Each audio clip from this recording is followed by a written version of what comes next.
Hello, everybody. Welcome to another session of Meadowmere Social. This is the April edition. The me edition? Yes, the you edition. Yep. That'd be April 2021. So, we have three big topics for us today to talk about. But of course, after those three topics, we will open up the floor to any other discussion, questions, things that we'll have. And that way you guys can chat with us, the GMs, and find out about what's going on in the world. So the three things that we are going to be looking at today are going to be reopening guidelines for our game.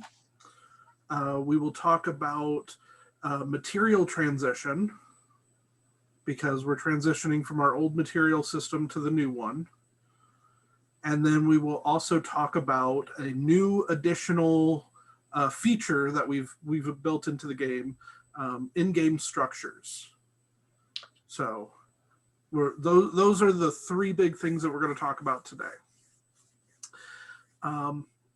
But the one that everybody is probably most eager to know about is, when are we going to reopen?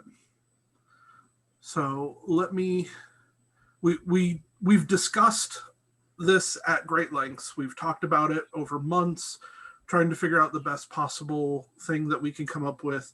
And I do want to preface this by saying that there is no easy way to make these decisions. So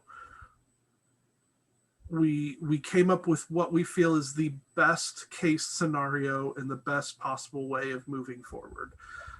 Let me go ahead and bring that up here, and I will share this.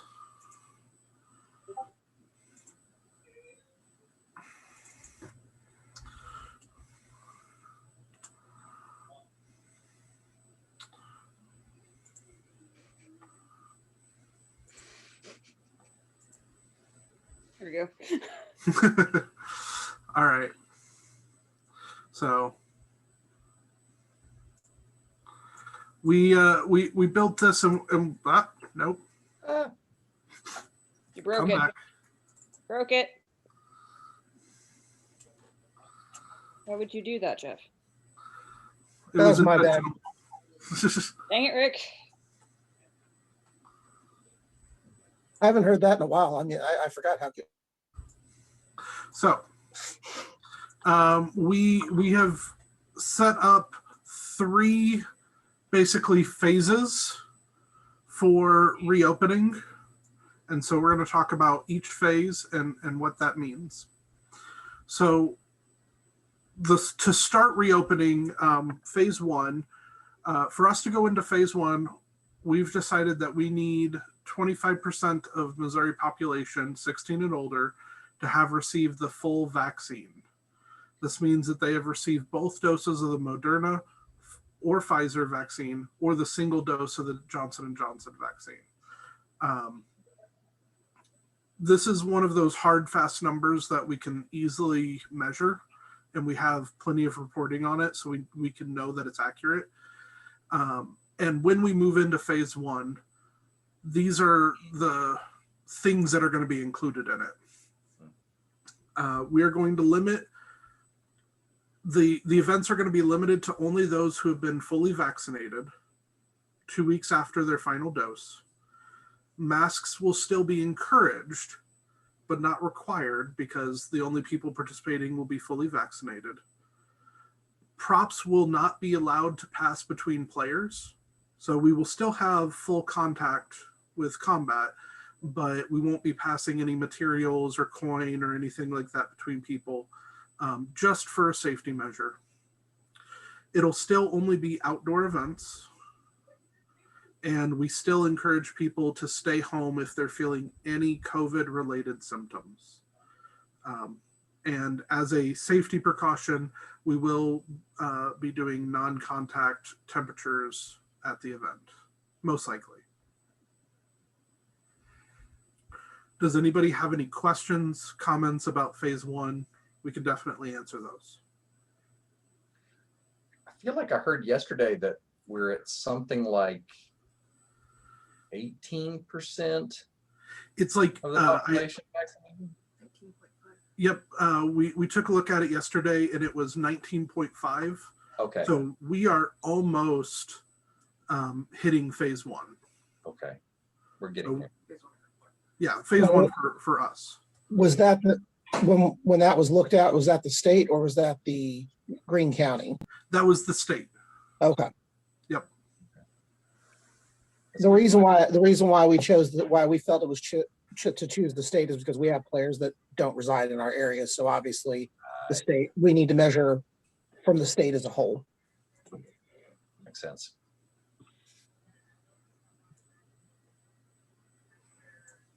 And I have no problems with masks because I still have the integrated Hanu masks. Right. Even though I might, well, I don't know. There may be some of you as well that have been in there for longer, but I might be one of the ones, at least one of the ones that's been vaccinated the longest. I got my second one in January. You work at a Yeah. hospital, so that makes sense. Yeah, Yeah. I think you are. Out of the people that I know, I only know a few people that have had it for a long time, and I think you're the longest that I know. That makes some sense. I'd say I knew you had it. My mom, but my mom works at the hospital too, so she's had it for a while as well. Makes a difference. Then we'll move on to phase 2. For us to go into phase 2, we are needing 50% of the Missouri population, 16 or older, to have received the full vaccine. And of course, that means that they've received both doses of the Moderna or Pfizer or the single dose of Johnson & Johnson. In phase 2, we're going to open it up to everyone. So all players will be eligible. Masks will still be encouraged. I don't think in Greene County they will be required at that point, but we will still encourage them for players. Social distancing will also be encouraged. And of course, please stay home if you are feeling any COVID-related symptoms. I think I also have a, well, mine is a head probe thermometer, but I do have that. Yeah, I think we were looking at picking one up. There's actually a lot of them available now. Cool. Since we've been going through this for quite some time. Yeah. Cool. And then phase 3. Okay, geez, computer.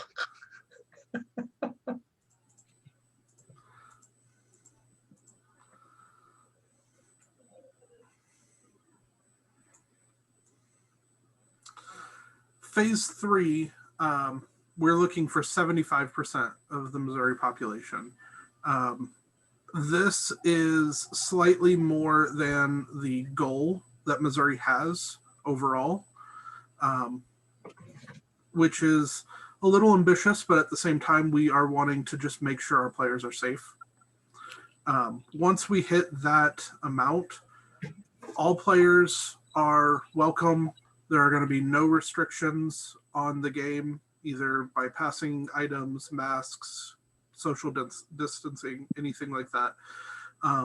But depending on the economic situation in the way that things are going with the vaccine, there may be specific restrictions that come up depending on the events that we do, because we don't know if there will be any surges or anything like that. So we just want everybody to be aware that there is possibility of restrictions in this phase, but we'll know more once we get there.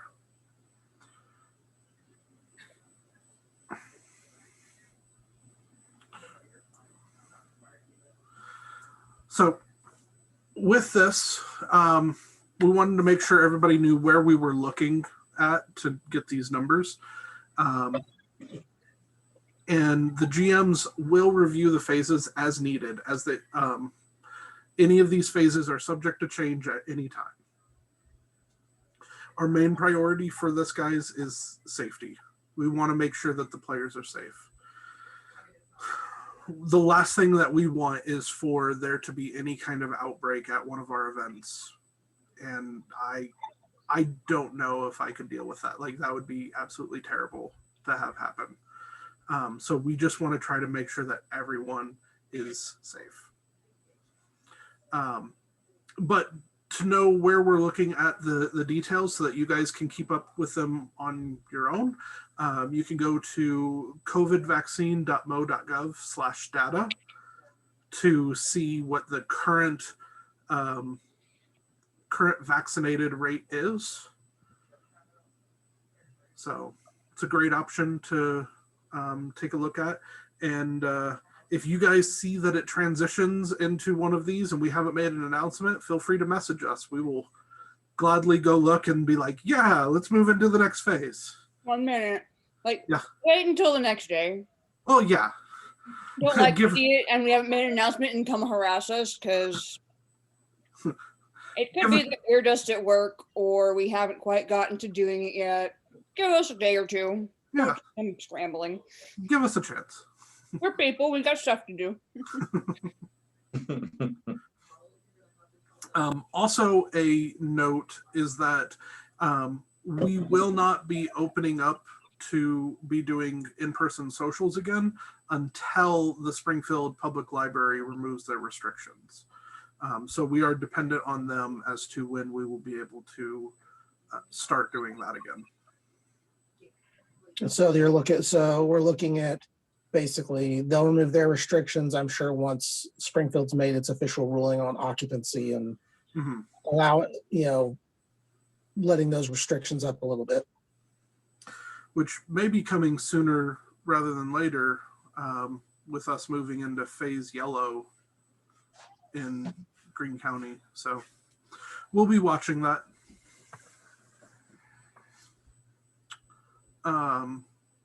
And last but not least, we are giving an incentive to anybody to get vaccinated. Any player at all that wants to get vaccinated, send us proof, like send us a picture of the card or something like that to show us that you were vaccinated, and we will award you 50 free civil service points. I can go get it right now.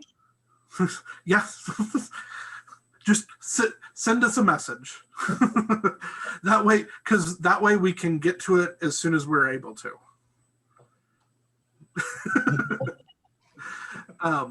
But the idea behind this, guys, is it's twofold. One, it's helping our community, but also it helps us reopen.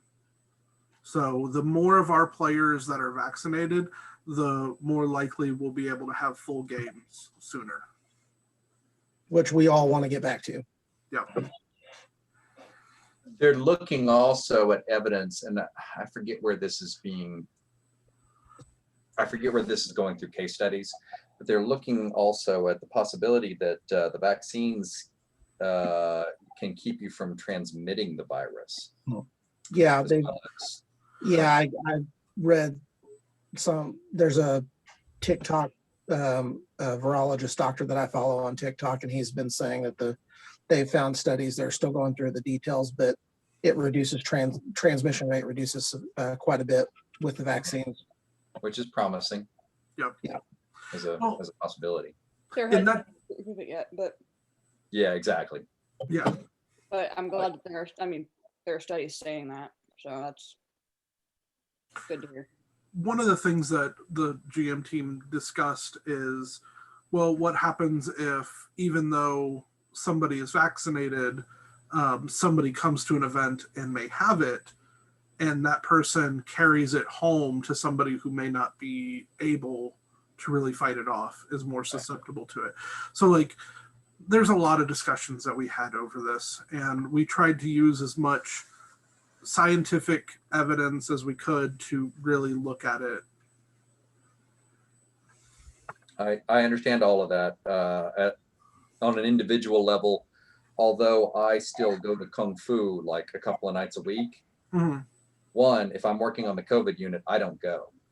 Sure. Two, whether or not the instructor says that everyone is masking up, I always mask up. Yeah. And if people are asking me like, well, why do you make such a big deal out of it? I'm like, because I know I've had contact. Yeah. So I know that I run a risk of passing it to you, and I'm not going to take a chance on that. It's too much for me to take emotionally, to think that I would have passed it on to somebody. Yeah.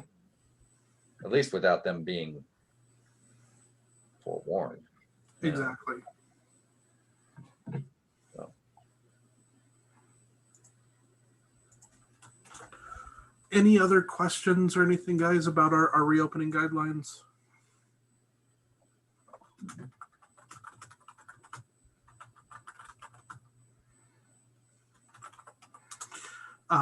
I have just posted that infographic on the group page. So for anybody who's not in this, will also get this real time and be able to see the announcement. So awesome. Fantastic. Let's see, what did we have left? We also had structures and material change. Let's talk about the material switchover. So for anybody who's been playing for a while with us, has heard that this is coming. Our system had one of the things that we've always wanted is an in-depth economy with this game. And part of that requires multiple different types of goods to exist in our world. And so we wanted to show that with a variety of different types of resources. That combined with all the crafted items that are possible, we wanted to try to enhance that as much as possible. So in order to do that, we've been working on a new in-depth resource system. And this is not the one that I wanted.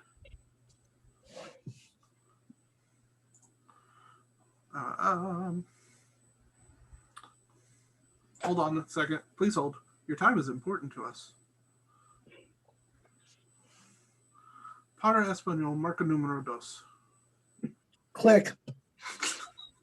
No habla agua.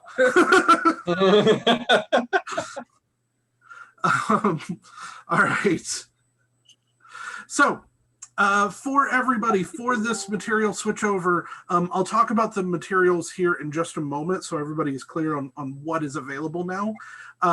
But we have created a document, a form that we're going to be posting on Facebook. We're going to be posting on the website. And I'll also share to you guys here in just a few moments. It is a Google Doc that will allow us to be able to, it allows you to choose what you want of each type and of each rarity to be able to select and tell us. And then we'll get that updated so that it's ready to go by our first game coming up. But there are a set of instructions here, which tell you to go on to our website and to look at your character, and any materials that you have on that character will be able to translate. For the people in the meeting right now, I think April is the only non-GM that has resources right now to go through this. But like with you, Ben, and Stormy and Alicia, since you guys came in after the COVID happened or started, then you guys don't have any resources on your characters that go through this. So new players won't need to go through this. This is really for older players. And us GMs will have to do it too. But for anybody watching this, this instructs you on going to the website and looking up your character and being able to see all the items that are on your character and using that to make your decision. But let's talk for a moment about those material types. We have a total of 7 different material types. Let me see if I can just make this bigger, this graphic, because I'm sure it's a little hard to read sharing my screen like this. Try Control plus. That's fair.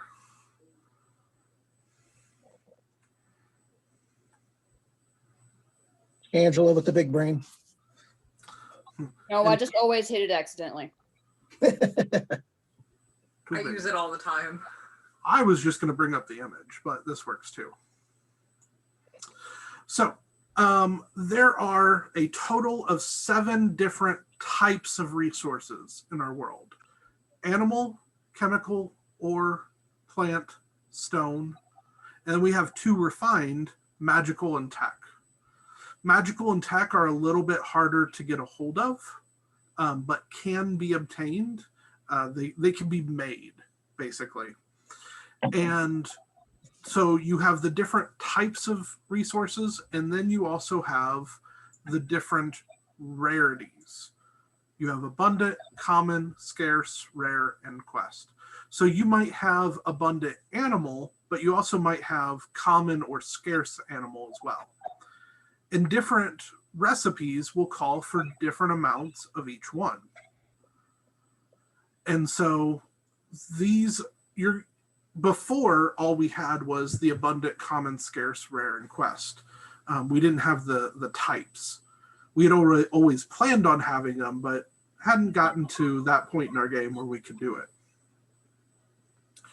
Now with the power of 3D printers, we have that ability to.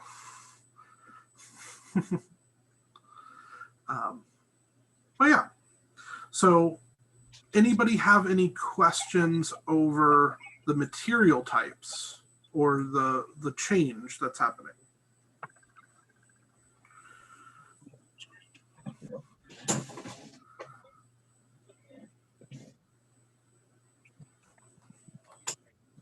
Okay, so I kind of have a question.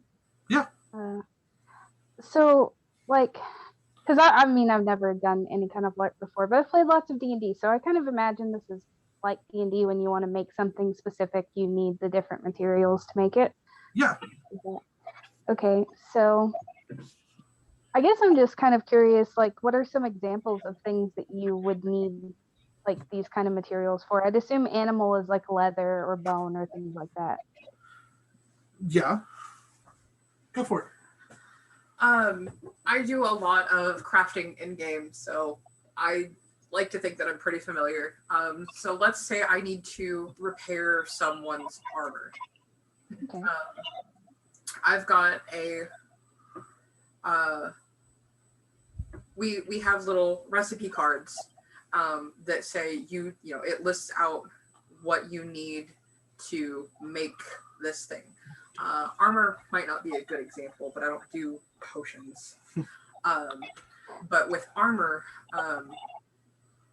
as an example, I would need with the different types, probably like 2 common or 2 abundant ore and like 6 abundant plant. And I would gather all that, and I would spend the time, taking that to repair a piece of leather armor, putting the studs in and retanning it. And Okay, that makes sense. Yeah. So to add on to what April's saying, there are 3 different types of crafters in our world: the artisan, alchemist, and artificer. And each one has recipes that are specific to them. So the example that April gave is the artisan. They're based around a lot of repairing equipment, possibly even adding effects to things like swords and shields and stuff like that.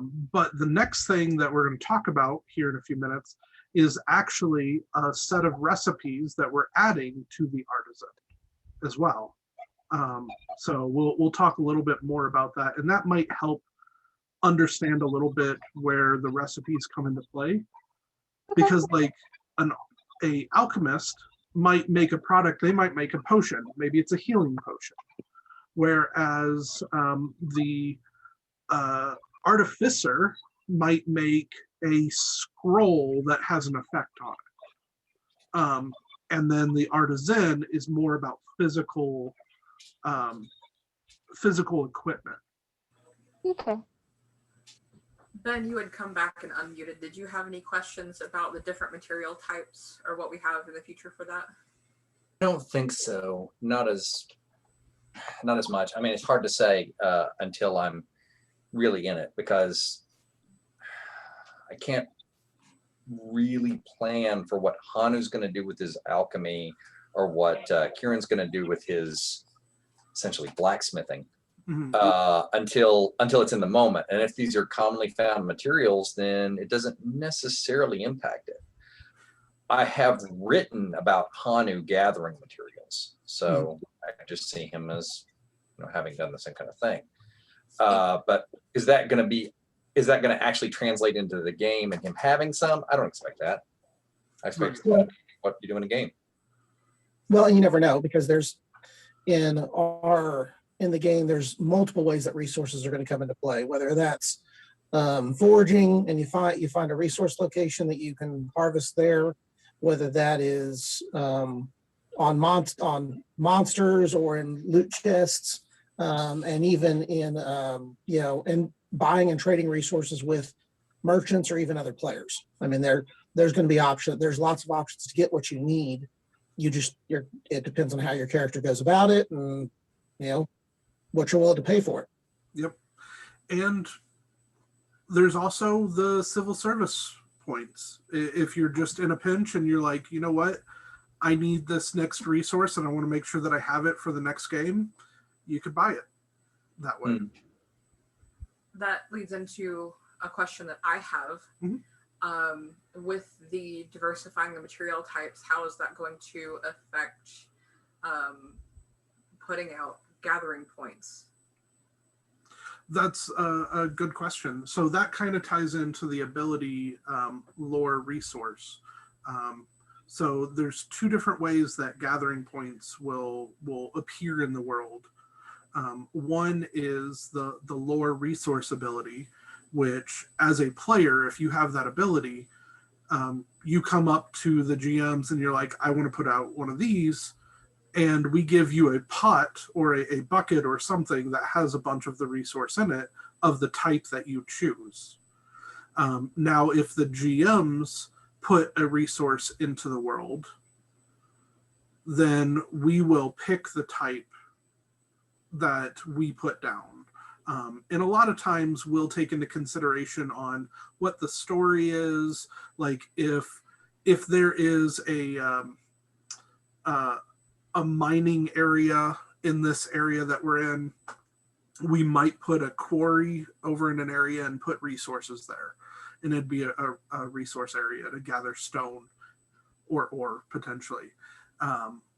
But if the player does it, they choose which one they want, but they have to have that ability. And then they go and place that in the area.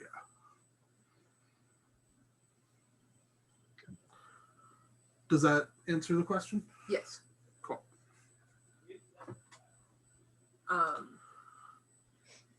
With that ability, how many uses would such an ability have? That's a good question. How many did we put that at? Because say I needed more ore and stone. If I could use it more than once a day, could I have both points out at the same time? Yeah, I think it's 1 point at a time.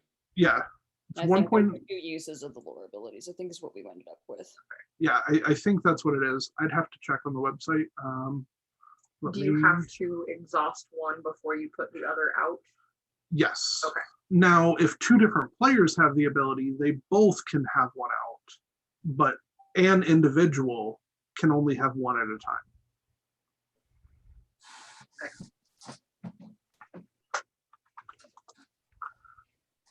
Looking it up on the website.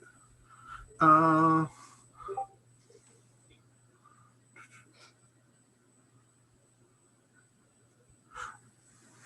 have listed on the site only 1 use per day. So we might have to go back and look. I might have made that as a mistake on what we decided. So if we decided that it's 2, then I can switch that. Easy to say, 1 or 2. Yeah. But it's also important to note that with ability upgrades, you can always increase the number of times that you could use it. So Is that an ability that's allowed to be upgraded? for the number of uses, yes. Yeah. Cool beans. Fantastic. I prefer my beans warm, thanks. Same.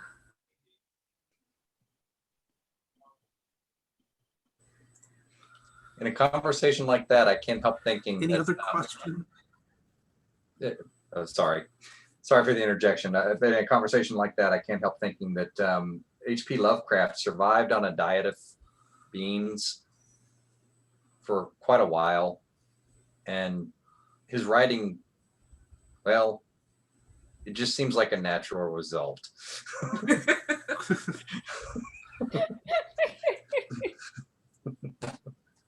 Fair.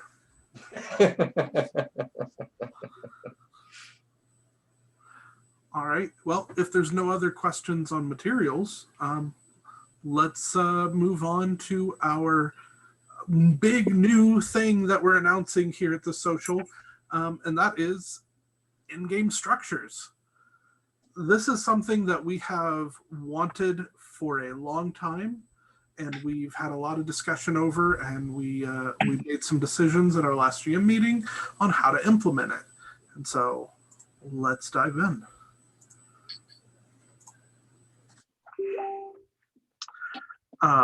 So this is a document at the moment. It'll be up on the website soon for anybody who wants to look at it more.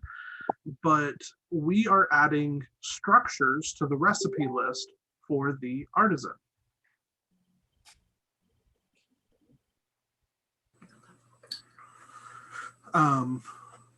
Basically, there are 2 types of structures that are going to exist.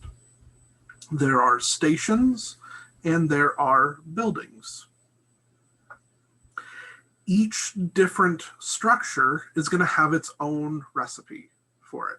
So if a player wants to learn a recipe for a workstation, or for, let's say, a library or something like that, you would have to find that recipe essentially in game in order to build it. Now, each of these has a different kind of designation so that you guys can know what one of these stations are.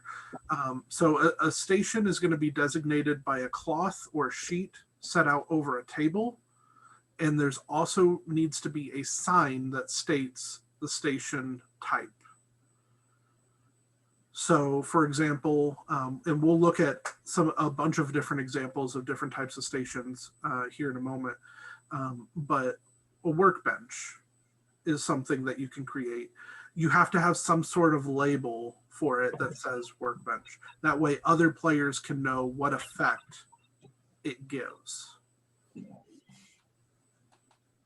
And with stations, no more than 2 people can use a station at any given time. This is important because they all have effects with them and all have benefits. A building, however, is going to be a 10 by 10 space.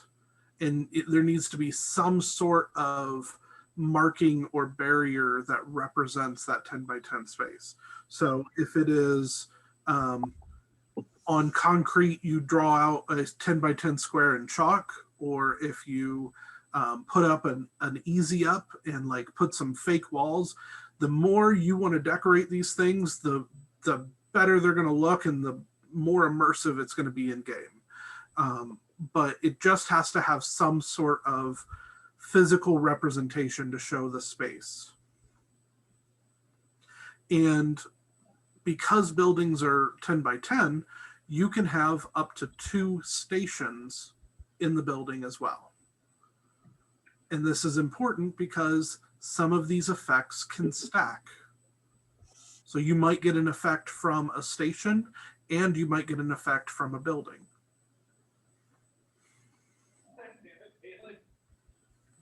So 2 stations cannot stack, but a station and a building can. Yes. Yep. Because this is based around people utilizing these stations for certain things. So if somebody is using a station, let's say to make an item, you could get the effect from the station and also the building if you're within it. But if the station is not in the building, you'd only get the effect of the station. That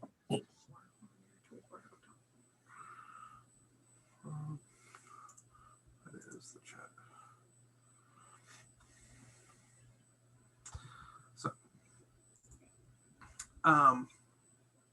if you want to move a station, you can. So at the beginning of game, you get to place it anywhere you want. But if you want to move it, it will require 4 people in game to pick it up and move it.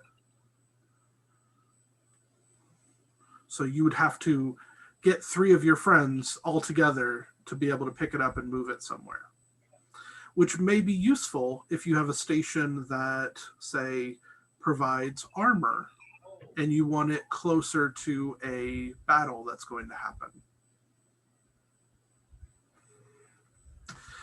Buildings, on the other hand, get to be placed once per game. So you get to put it at the beginning of the game, you get to put it anywhere you want it, but it cannot be moved after that. Or when it's crafted, you establish a location and it can't move from that place. Yeah, or when it's crafted, exactly. And there will be designated areas for buildings. Just to clarify for video's sake, once you build these, are they there? You don't have to build them again every game? Correct. Yeah. So like we said, that there's a recipe for these. And so for a building, once you've built that building, you will not have to build it every game. It is there. It is permanently yours. And there is a possibility that it could be damaged, but that's something that would have to be agreed upon from player to player. Or if it's GMs, it would be part of a story. And so part of a quest. And we would work with the players on that, and they would know what it would take to repair it and all of that. But And there's, go ahead. And there's specific reasons and benefits why once we show you the benefits, there's reasons why you'll really care about what happens to the buildings and stations in your area. Yes. And last thing, before we look at what those different benefits are, just to understand the cost of them, the recipe requirements for a station is going to be, this is an example recipe. So like it would take 1 scarce, 4 commons, and 9 abundant as an example. In that particular recipe, if you were to buy all of the stuff to learn and to make it, just to make it, it's going to cost about 1.5 gold to make it. But to learn the recipe, you have to spend 3 times the initial cost, or 3 times the cost to make it. So to learn it and to make the first one all in one, it is right at 4.5 gold. For the buildings, they're a bit more powerful, and because they have added effects, they cost a bit more to learn and to make. So it's about 10.5 gold to make one. That's more than a bit. It is, but we want it to be something that the community works together to try to get. And it really makes it an investment for the characters. And so in order for a player to learn a recipe for a building, it's going to cost right about 32 gold, which this is in line with the highest recipes that we have for all three of the crafters. And I will say at first it sounds like a lot, but the goal of buildings and having these structures is to facilitate a town environment to where we actually have a town in game, and also it brings the community together. So it's going to be incredibly difficult for just one person, no matter what they do, to be able to do this, to build a building and do it all by themselves. It's something that encourages me to interact with 4 or 5 other players to go, okay, we all see the need for this structure, let's build it. Mm-hmm. So, any questions before we look at the fun part of this and see all the effects that you can get? Rick might have been talking about some of this anyway, but what if you're trying to build a building, but you're not an artisan? Is there a cost? Is that the combined cost? For like the recipe? What you would do is you would share some of your resources with an artisan to be able to have them create it for you. Yeah. Okay. It's just like anything else. If you need a specific potion, you go to an alchemist, you ask them to make it. Yep. Gotcha. You go to the contractor to build your house in the real world. Yeah. Yeah. And so the combined cost. Yeah, and the cost as far as related with the gold is not necessarily, that is the cost, the value of the materials as a whole that's needed. It's not necessarily you have to pay 32 gold. Right. Specifically, that's the fair market value of all those materials. Like so real quick, just to touch on a little something for people who are new to this and haven't been to a game before, our economy is fairly robust. And when we're saying it's roughly about this thing, that's not saying necessarily that, a scarce is a gold is a scarce. That's the trading value of it, and you could find it for less, you can find it for more. What you're probably going to do is find it on corpses of monsters and stuff like that, because the buying materials is kind of a pain in the butt, as our resident artisan who totally didn't stab a merchant because his prices were too high could tell you. I don't know why you're looking at me. My brain is broken a bit, and I'm not understanding why the cost is so high when it's only 5 points higher.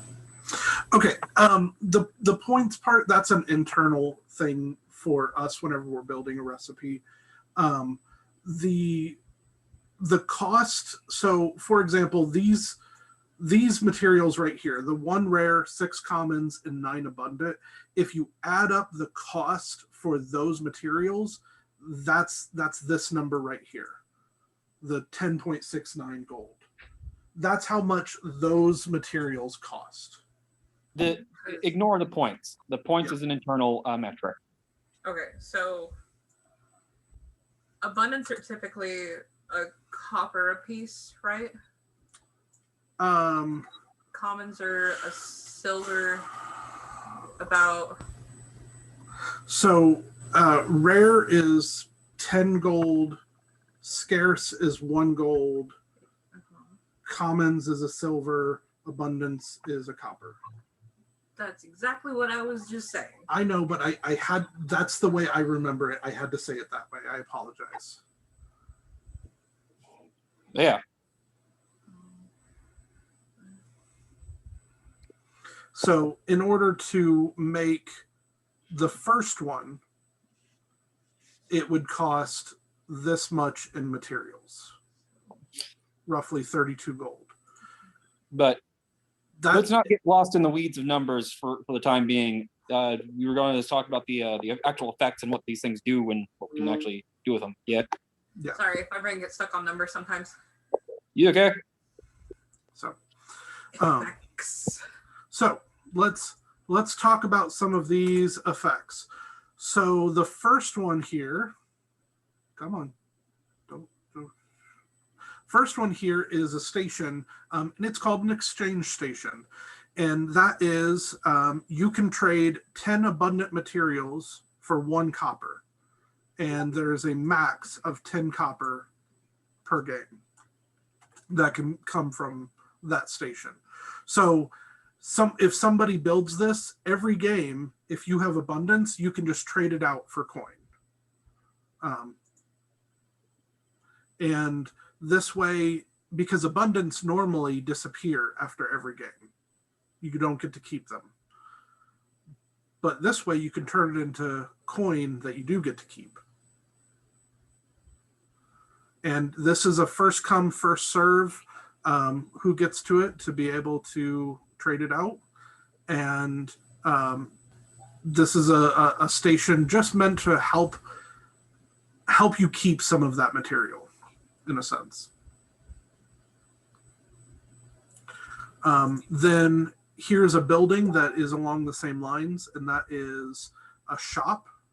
So at a shop, if you're the owner of the shop, somebody can order a recipe or a material from the full catalog of recipes and materials from you, the shop owner, and that recipe will be available for them at the next game.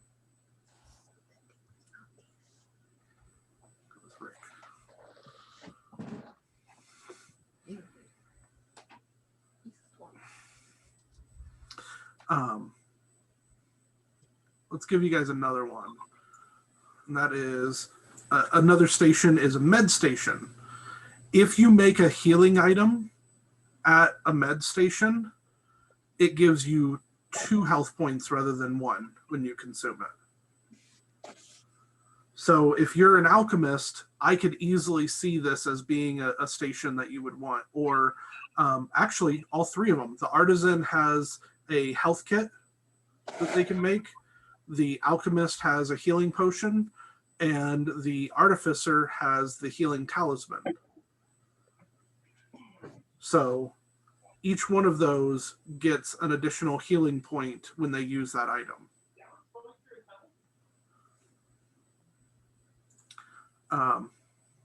In the same vein, there's also an infirmary. And spending time in the infirmary equals health. So if you spend 5 minutes in it, you get back 1 health, or you can heal a limb. If you spend 10 minutes, you heal 2 health or a torso wound. And if you spend 15 minutes there, you are fully healed. Now, it is important to note that the infirmary cannot regrow limbs or cure status effects. Those are not able to be healed in the infirmary. But this is one of those things that we could 100% see the group being like, we need this to have at our town. And so somebody would want to gather up the materials and pay an artisan like Z to make it. And even though Z makes the infirmary, it would belong to whoever paid her to do so. Wait. Or the town could go full communist and like everybody owns it. Yeah. I was gonna say everybody should own it, not just the person that paid me to do it, because I would be the one spending my crafting use to make the thing. You could, yeah, or you could charge them to do it. That sounds like a fascinating conversation to have between characters in game as to ownership and things like that. Who owns this? Well, I paid for it all outright with my money. I'm even paying you extra to do it. I want to own it. Okay, well, or the community gets together and they all donate to it. So then I was being bad and looking at my phone. What difference does ownership of the building make? If you own the building, you get to decide who gets to use it. Let's say, again, this was more of a guiding thing. That sounds like a fascinating conversation to have in game. There's no mechanical repercussions for ownership. There's narrative repercussions for ownership or lack of ownership or anything like that. So okay, the way it was stated, it sounded mechanical, not like in-game character stuff. Yeah. The ownership is not necessarily it's specifically plot related. So Yep. we tried to build this so that there'd be more interactions amongst players. Next one, and this is a big one for crafters, is the workbench. Recipes crafted at this station can change 1 resource into 9 resources 1 step down. So for example, a scarce, instead of having 1 scarce in your recipe, it might turn into 9 commons, which costs less and might be easier to find. Of the same type. So Of the same type, yeah. So if it's a scarce animal, then you can break it down to 9 common animal at that point. Yep. When you say in the recipe, I can use that many commons instead of a scarce? Yes. Oh. But only if you're doing it at the workbench. Okay. Yep. That's the benefit of the workbench, is that the idea is this is your crafting materials, you know how to use them, and so that helps benefit your recipes so that you're more efficient with them. Now, sort of in the same idea, we also have a building that's similar, and that's the workshop. And for the workshop, items crafted there take 50% less time to craft. So normally when you're crafting a recipe, it takes 1 minute per resource that it requires. So if it takes a scarce 9 commons and 10 abundance, that would be 20 minutes of time to craft that recipe. It is a long time, but if you have the workshop and you craft it inside the workshop, that reduces it by half. So then it would only take 10 minutes.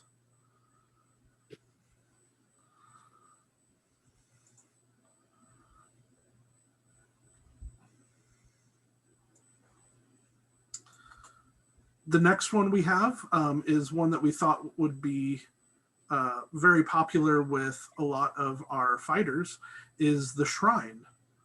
The shrine is a station where if you spend 1 minute here, you can receive 1 ability armor. Now you can only get this benefit once a day, but we envisioned roleplay like stopping at the shrine and asking for protection before going off for a fight.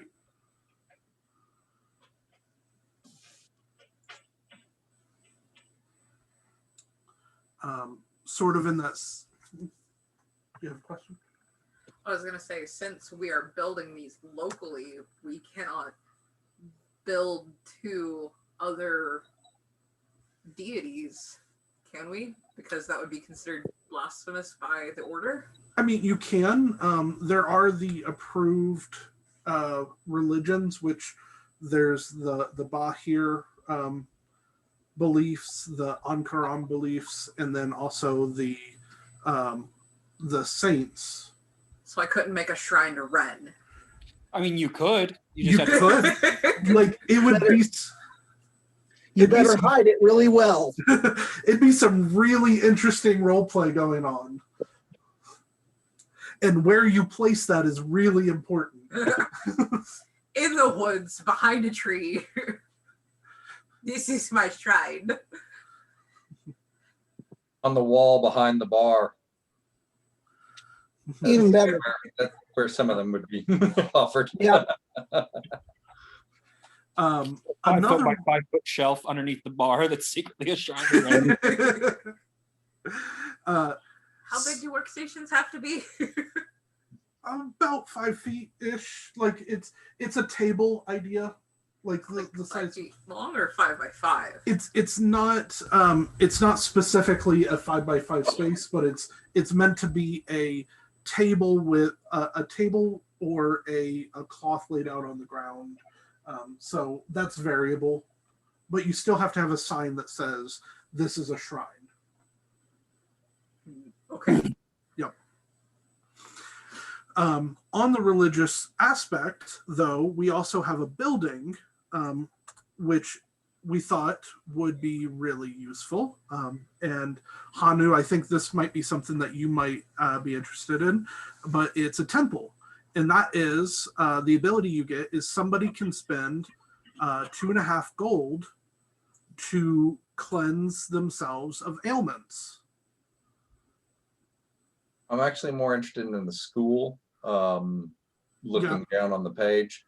Yeah. That's what I picture the Pochi Lam to be, is either a school or oh, I forgot what it was called already. Or a treatment center. Well, and it's important to note, and I'll say this now, I was going to say it at the end, but it's important to know that even though you might choose one of these buildings that you want for the effect, that doesn't mean that it can't be represented as something else as well. So like for your training grounds that you have, it could be a school. Or if you wanted the effect of the spa, you could have a spa built, but it could be themed as Hanu's school or something like that. You just have to have some sort of sign that states what type of building it is so that people know what effect they get from it. So like Kalen might have a store, but he might not use the option for store. It might be like workshop. He just happens to sell things there. So. Okay. But jumping down to the education line there, we do have a station, which is a bookshelf. And you can, whenever you use lore to ask questions to the GMs, if you use the bookshelf to do it, you get a second question that you get to ask, which is really great for somebody like, well, Angela's character, who is very much about knowledge. But the bookshelf is only for people that have lore. Its effect is for people that have lore, yes. So not as useful for everybody, but really useful for the people who want to use it. I mean, and again, the thing to think about is the community. Simon would go all in on helping get a bookshelf for Arya, just because he knows he's going to benefit from any additional knowledge that's gained from that. Yep. Right. That was why I wrote the story about Pochi Lam being partially built by members of the town guard, because he would be training some of them there. Yep. And speaking of training, you were right. Like the school actually is a fantastic place for training, because the effect that you get from it is when you're training a new ability, it makes 1 hour count as if it was 2. Yeah. So that is really useful for players that are wanting to learn and train abilities. And then the last set that we have here, we have a well for the station. And the well, if you use it, you can regain 1 use of a 4 or 5 use ability once per day. So for example, dodge. Maybe you got into a big fight earlier in the day and used like 3 or 4 uses of dodge. And you're like, I know there's something coming up that I'm going to need this for. You could go to the well and drink from it and gain 1 use back. But not for crafting. No, You cannot regain uses for crafting. Correct. Crafting is specifically limited to not be able to regain. I always forget. That's why I tell myself. That's a good thing to point out. And then we also wanted to give some benefit to higher level abilities. So we built the spa, a building that if you have the spa building, you can regain 1 use of a 2 or 3 use ability once per day. The only one that is excluded with these 2 is 1 use abilities. You would you cannot regain one use from either of these items, either of these stations or buildings. So those are the example stations and buildings that we've built and we've set up, and we'll be entering the game. Any questions, thoughts, comments, concerns? Excitement. You said it is possible to have a station within a building? You can have up to 2 stations. Okay. Okay. Now, you can only get the benefit from one at a time, but you could get the benefit from one station and one building at the same time, depending on what it is. Some buildings and stations don't interact, but some do. Okay. Question. Mm-hmm. Does it cost anything to move a station, or do you just have to have the people to move it? Just have. You could build the building that makes your crafting time in half, build the workstation in there, and then just move it. Yeah. Or you could keep it in there, and anything you make reduces recipes and is half time. It reduces recipes too? Well, for the station. So like the workbench reduces the recipe cost.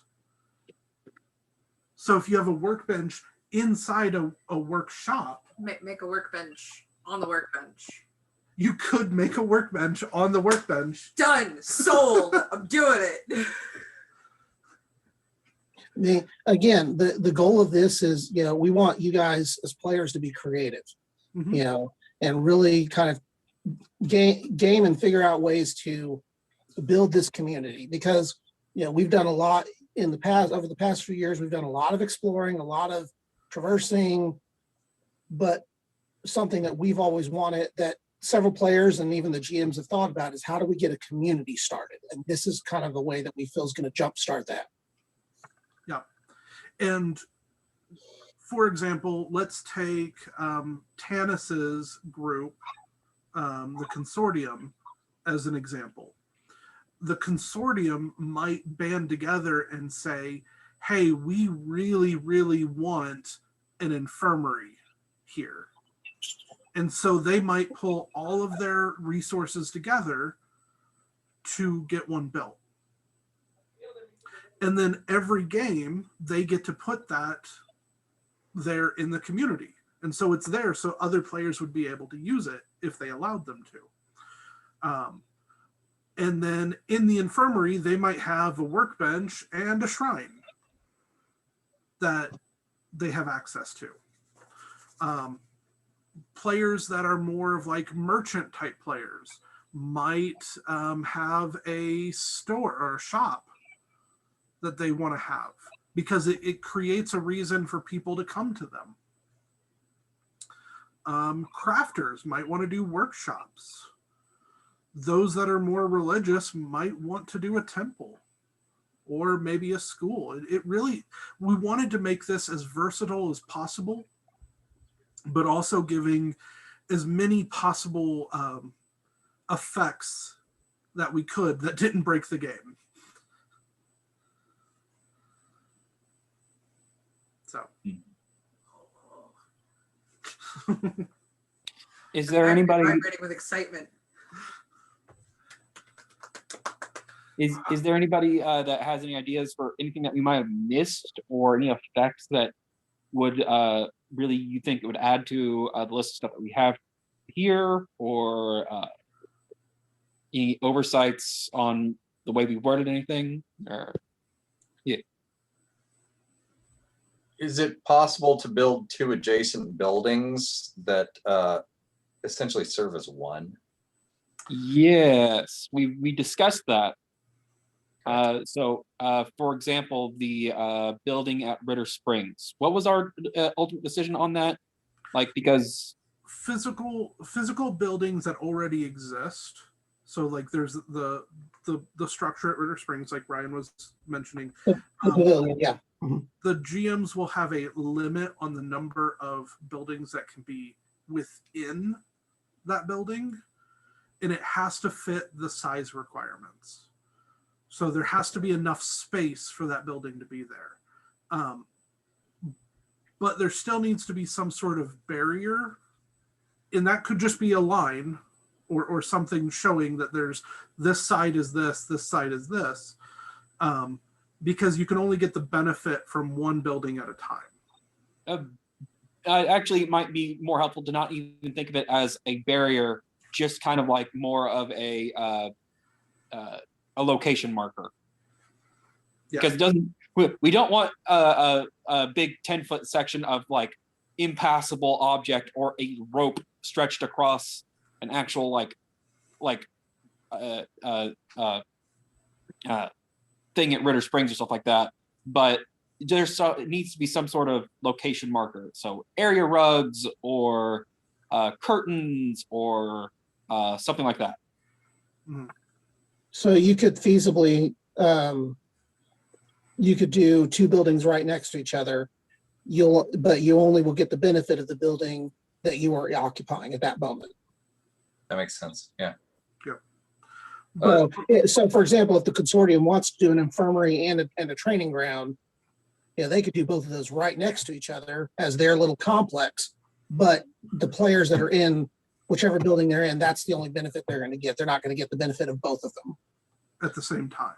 That's actually the combination that I would eventually want to make for the Pochi Lam. Yeah. And that would fit the mold of most, honestly, most old school Kung Fu schools. Like the actual Pochi Lam. That's what it was. Yeah. But as far as like pre-made structures and stuff like that, one of the big reasons that we decided to keep it, like, we will have a specific restriction. So at Ritter Springs, that building may only, it could have 40 square feet, 50 square feet of space, but we might limit it to just 2 buildings inside that thing because it's a public space. So the idea is to encourage us to build several locations within an area to have more of a town feel, rather than everybody trying to shove under one awning. All right. But yeah. Good question. Yeah, fantastic question. In examples of times where we might be out there LARPing, it's raining, if someone had already created a building or a workshop and it was not underneath the pavilion, would they have to be out in the rain, or could they bring it to the pavilion? I would say we'd probably look at it on a case-by-case situation with that, because we don't want crops getting potentially damaged or waterlogged. But there's also for example, in the pavilion at Ritter Springs, there is a safety concern of packing too many things at once that people can't get through an area, can't safely traverse in and out of areas, or everyone getting underneath the pavilion. Yeah. My recommendation is, if you're going to build a station or a building, you should consider weatherproofing as part of the construction of that. Yeah. For myself, I know I will most likely be looking at one of these. Which one, I don't know yet, but I plan on getting a easy up 10 by 10 thing. And I honestly, myself, I plan on getting some canvas and doing some paint on it to make it look like a building, and hanging that so that it looks like an actual structure. I'm planning on going all out, but we also know that not everybody can, and so we wanted to have that opportunity if people want to. I would like to actually make the sign that I said that Juniper made. Yeah. Of a lamb in a pot. So what I will actually do, I don't know, but I wouldn't be above purchasing a canvas structure myself. Yeah, and there's several different ways you can do it. You can purchase the Easy Up sometimes can, depending on when you catch them, can be anywhere between 30 and 50 bucks for a 10 by 10. Canvas, just the cheap canvas drop cloths at Harbor Freight are really easy for walls, and then you paint them. And you can even, I think some of those have grommets where you can even use carabiners to hang it from the side of the Easy Up as well. Yep. So there's several different ways to do it. And if you also want to be super like period, or not period, but like a cool anachronistic thing, you could get those canvas drop cloths and make oilcloth.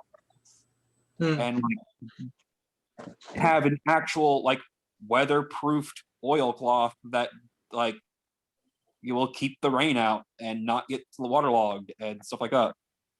Yeah, because we tried waterproofing some of the spray on waterproofing stuff. It didn't work. Yeah, no. My recommendation would be looking up how oilcloth was made and just using canvas instead of linen. Yeah. So, but hopefully this adds in a whole lot more variety, one, to the artisan, because we didn't have a whole lot of upper level recipes for the artisan, and two, for players in the community. So if the artisan already wasn't important enough repairing Simon's armor, then we also add in this. And here's the thing, and when we speak about, the benefits, now that you guys have seen the benefits of these built structures, I mean, it'd be interesting. There's going to be plot things that'll pop up. Maybe a structure gets attacked. Maybe, who knows? And so being able to come together as a community is going to be even more important than it has been before. Yeah. I'll tell you right now, if you guys build a temple, depending on what the temple is to, there will be some plot related things happening about what you're worshiping at the temple. Yep. I will write them. It will happen. Well, honestly, all of this stuff, if you as players put in the time, the effort, and the resources to make these things, we will write them into the stories. We will make sure that they're interacted with. Because we want to reward you guys. Yeah, and we will make sure that, if you build an infirmary, there may be a situation where we will make sure you have to use that infirmary. Yeah. If you build an infirmary, there might be a plot point of, say, a group of like wounded travelers will or somebody with grievous injuries will travel to this town to go to the infirmary because there's an infirmary.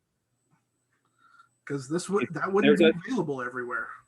If there's a shop in town, traveling merchants will stop at the shop because obviously that's where they're going to stop. Mm-hmm. So, whether or not it makes obvious sense, Pochilam will be an infirmary first.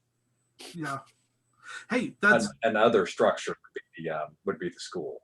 It's the thing that makes the most sense for what he intends with it. Of course. He also might put a shrine in it, but that would be to a rare god, so that would be unusual in and of itself. Yep. Just keep it hidden. Don't go in the back. Oh, well, you already figured out Hanu's hiding place then.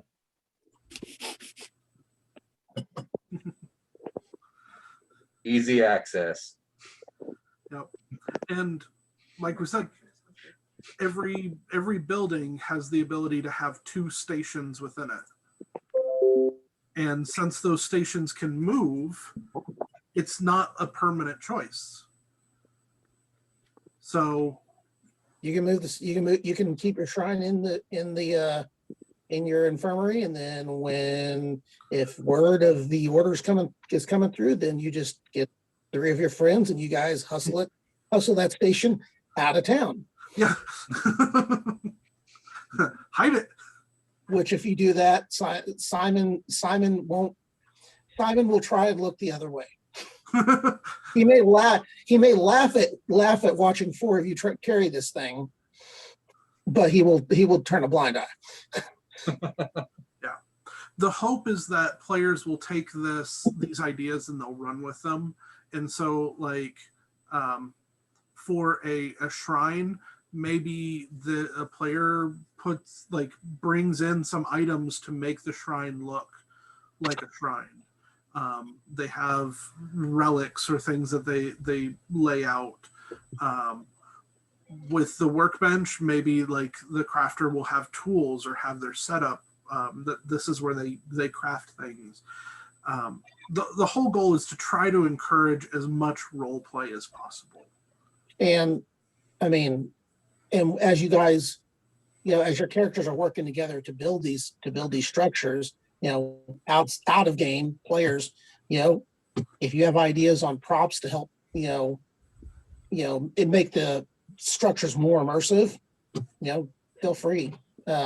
Or if there's ideas things that we can contribute to help make the buildings more immersive, feel free to let us know. If we can do it, we will try and make it happen. Yep. Cool. Thoughts, questions, concerns, ideas, inspiration, words.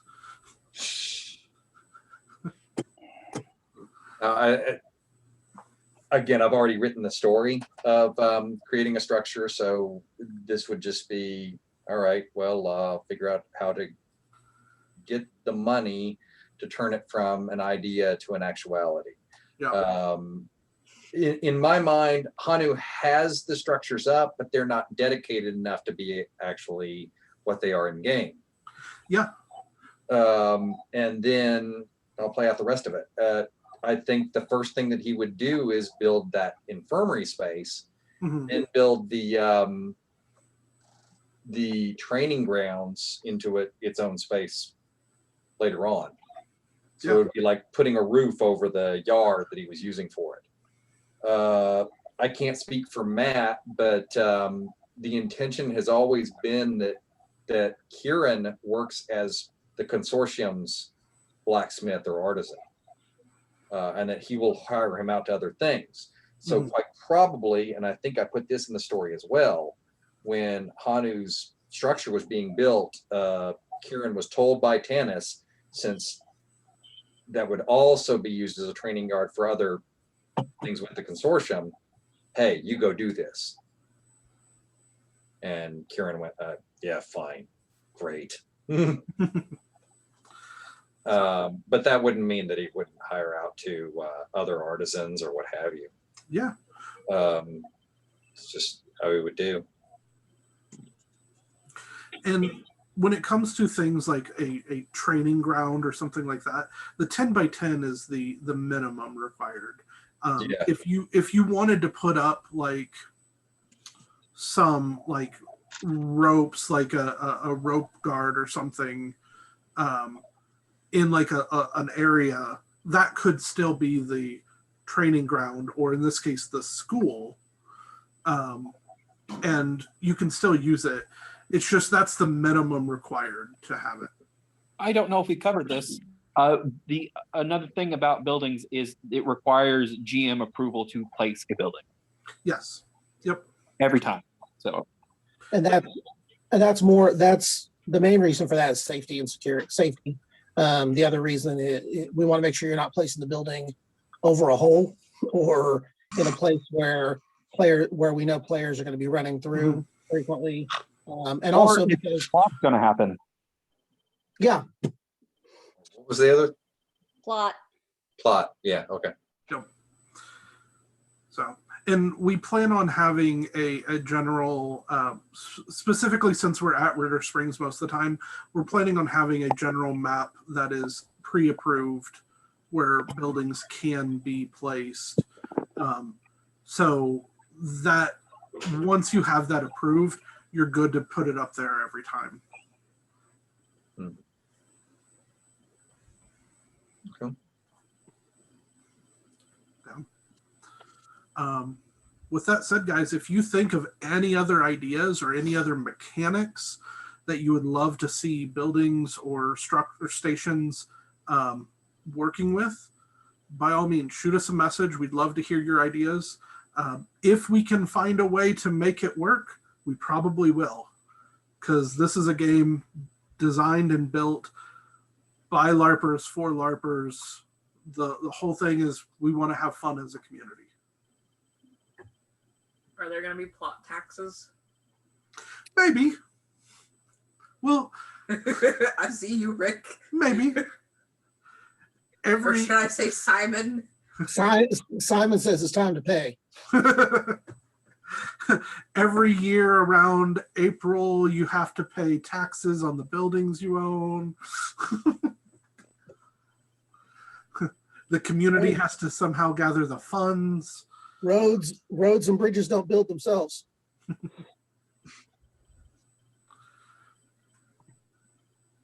So awesome. Well, guys, let's open up the discussion. We covered the 3 things that we were looking at covering in this social. What topics do you guys want to talk about? What's on your mind? What do you have questions over?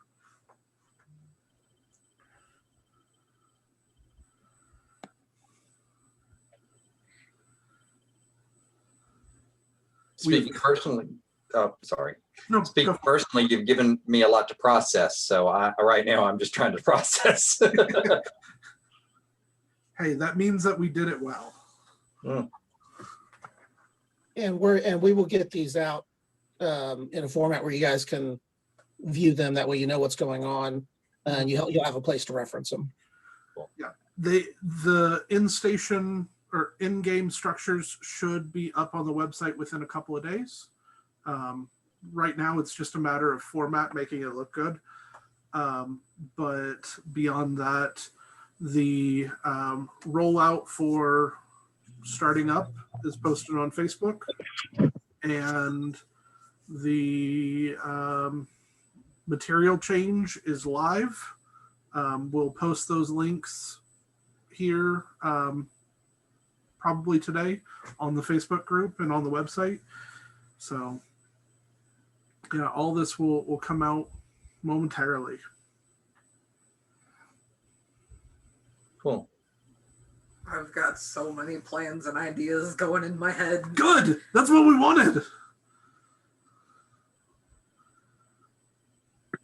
I can't All remember. this talk about buildings and stuff, like even though I haven't played yet, I'm suddenly thinking about like an enchanted bakery. So one of the fun things about our crafters, like the alchemist, they make consumables, which doesn't mean it's necessarily a potion maker. It could be a cook or a baker. I'm all down for healing brownies. Yeah, it's like have this muffin. Little cookie, you keep it in your pocket. Yeah. So Hanu's all down for other kinds of brownies, but that's just Hey, you're an alchemist. Maybe you have a bakery attached to this thing too.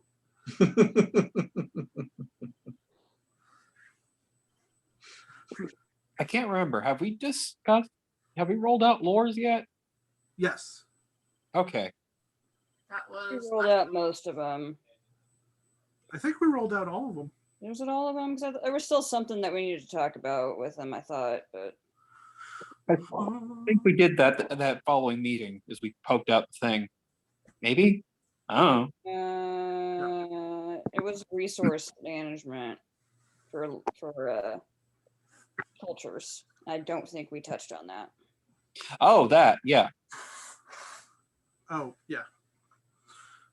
But yeah, lore, all of the lores we rolled out at the last social.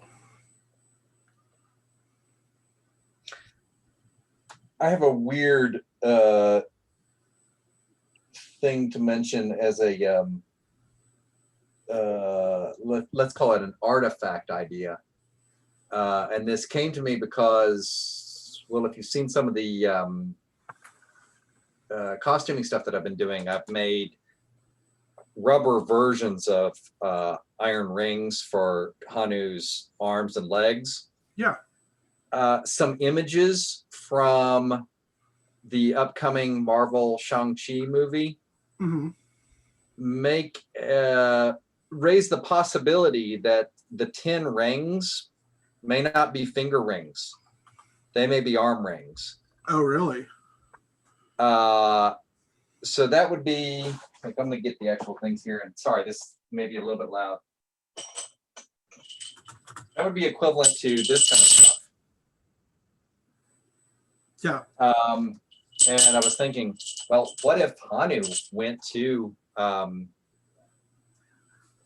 Zravika and, oh gosh, Jeffrey, Juniper? Pardon? Juniper? Not Juniper, your character. Kaylin, yeah. Kaylin, and worked on having an enchanted set of arm rings made that were like body armor or something.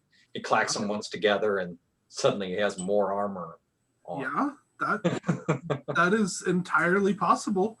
That would be an artifact, and you would need one of each crafter type, and the 3 of us would be able to work on that. That would be funny to make in a way. Yeah. And then as far as the physical prop, it would just have to be safe Yeah. in combat. Yeah.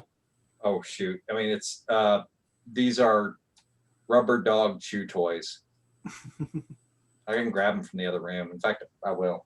That's all we're talking here. I would not want to use these. Oh God, no. These Yeah. These would be armor, but they wouldn't be nice for anything else.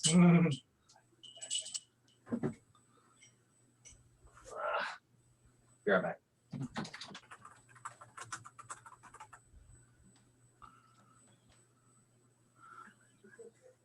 Yeah. I could see maybe doing something with ability armor on those.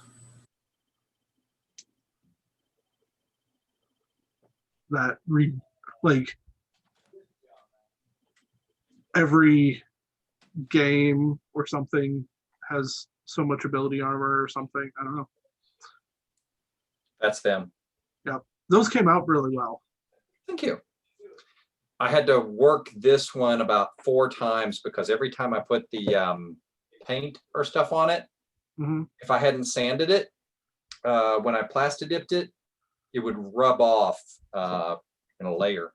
And I'm not sure that it still won't, but I still like them. Yeah. Plus, it's a lot more comfortable putting that around your arm or your leg. Yeah. And other stuff. So these are.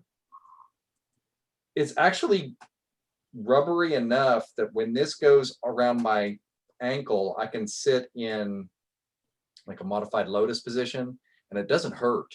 In a way, it's almost like a little bit of a cushion for my ankle itself. Nice. Yeah. Try putting it on while I'm talking. Yeah, when it comes to artifacts like that, all it takes is for players to come to the GMs about an idea that they want, submit a quest, I guess, over it, and then the GMs will create the recipes needed and put them into the game in different places so that the players can find them and get them and work on it. Cool. There we go. Wasn't entirely easy to put on, but I got it.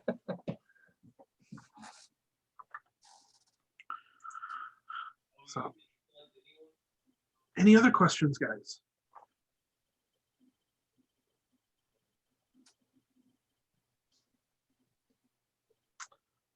All right. Well, just as a recap, we talked about the rollout schedule of when we're going to be opening back up. We talked about the material changeover, and that is now live. And everyone has until June, let me make sure I say the date correctly, June 18th to update their materials with us. Otherwise, we will just create an assortment of materials for the players that they have. And we also talked about structures and hopefully encouraged a lot of you to get really excited about buildings and stations. So, other than that, we want to thank all of you guys for being here at this social, for being involved. It really means a lot to us. We spend a lot of time working on this and making this what it is.